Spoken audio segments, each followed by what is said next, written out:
Hi, my name is John Poole. This is my presentation for our assignment, and for the topic I chose depression.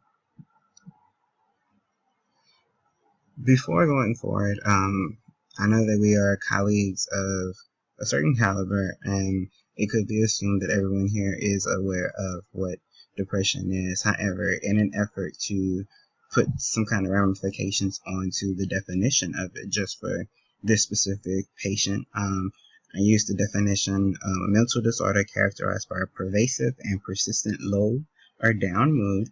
This mood is typically accompanied by low self-esteem and a loss of interest and pleasure in normal everyday activities. For the neurotransmitters that are involved with depression, it is linked to three specific transmitters: serotonin, norepinephrine, and dopamine. Each one has a different aspect of what they do for the body and how they're secreted and released, but depression attacks those three that we know of as of now. Serotonin is a transmitter that triggers the release of substances in the blood vessels. It's regulated with mood, pain, and gastrointestinal functions. Norepinephrine is akin to the motor of the body. It kind of houses the fight or flight mode. It is also released by adrenergic nerve terminals in the central nervous system. Dopamine is another transmitter. It is widely recognized and established as the body's feel-good drug. It can be linked with positive rewarding part of life and growth as a person develops. It can be produced in terms of extreme happiness and sadness or trauma. For the medications for the patient, I decided to do three of the most popular or the common prescribed drugs on the market right now for depression. The first one being Lexapro. It works by restoring the balance of serotonin in the body. It is known as a selective serotonin reuptake inhibitor, SSRI. This drug normally takes around 1 or 2 weeks before patients can notice a difference, and it doesn't reach its full potential until 4 weeks later. Cymbalta is known as a serotonin norepinephrine reuptake inhibitor, or SNRI.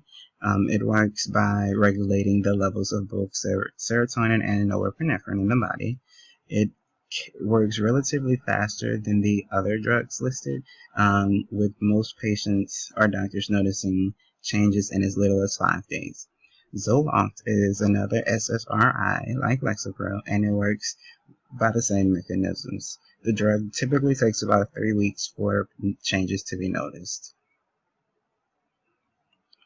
For the risk-benefit analysis, for medications, they typically have proven statistical research data that supports them. Although they come with side effects, the data still supports them being on the market. They are regulated by the FDA, so they're a little bit safer. You can have time predictable periods of when the drug is supposed to kick in. The side effects are unpredictable, as with each person is different, but typically you do have some kind of time frame to work on. They are diverse and vary, so if one doesn't work, you do have multiple options, and it is tried but true methods, meaning that although most people are kind of hesitant with medications, they have worked in the past and they still do work today, so they still battle that stigma. Alternative methods normally have different levels of success, or if any. They can be cost effective. Normally they can be used, some can be used if there's a lot of money on the table, and in that same light they can be cost limited as well, because they typically can either be on the high end or the low end of price-wise. They are not recommended in extreme cases, and most times with depression, the FDA does recommend medications or therapy or a combination of the two, not homeopathic methods. And lastly, it relies on both consumer and environmental support heavily, whereas in medications, the consumer has to take it, but the drug can act independently once it's taken. For the rates of success, each drug typically has different levels of success due to different people, different environments, different prescriptions, the dosages, the strengths. Lexapro was the highest with a 7.6 out of 10 recommendations by consumers and doctors. Cymbalta has a 6.8 out of 10, which is the lowest of the three, and Zoloft, which is the most popular one, has a 7.4 out of 10. So the SSRIs typically do a little bit better for results. For the side effects of the medications, Lexapro has, well, they all come with different side effects. The serotonin syndrome, hallucinations, coordination instabilities, insomnia, excessive sweating, diarrhea, and an increase in suicidal tendencies are known with Lexapro. Cymbalta has the faint feeling, insomnia as well, drowsiness, nausea, loss of appetite, low levels of energy, blurred vision, muscle spasms, low sexual arousals, seizures, the serotonin syndrome as well, and gastrointestinal bleeding. When Zoloft has very heavy sexual side effects for the most part. Erectile dysfunction, low arousal, orgasm complications are just some of those that are linked with Zoloft. It also produces anxiety, back pain, emotional instability, suicidal thoughts, weight gain, and the serotonin syndrome as well. And mortality, there's an estimated 40,000 deaths per year in the United States that is linked to antidepressants, whether it's an overdose or just a simple side effects or the interactions with other medications. Lexapro has had adult mortalities, but none for juvenile. It is also unrestricted by the FDA as of now. Cymbalta has been linked with different patient cases where mortality was the result.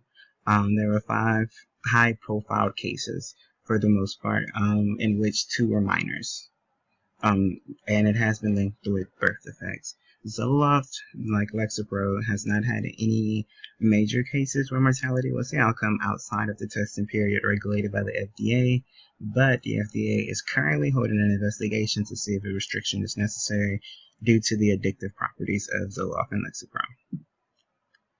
The other forms of treatments that is available right now, although 80% of people that have a diagnosis of depression typically use medication, there are therapies, other homeopathic medications, electric convulsive therapy, transcranial magnetic stimulation, vagus nerve stimulation, there's herbs, supplements, acupuncture, hypnosis, and meditation have all been referenced as being treatments for depression outside of medication.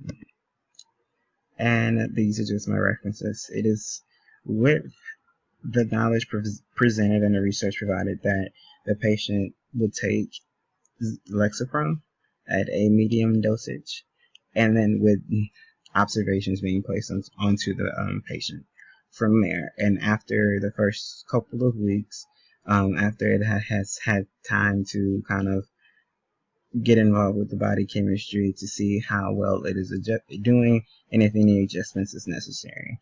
Also, it is also recommended that with any antidepressants, therapy is allotted just because of the increase in suicidal tendencies with all antidepressants. And that concludes my presentation.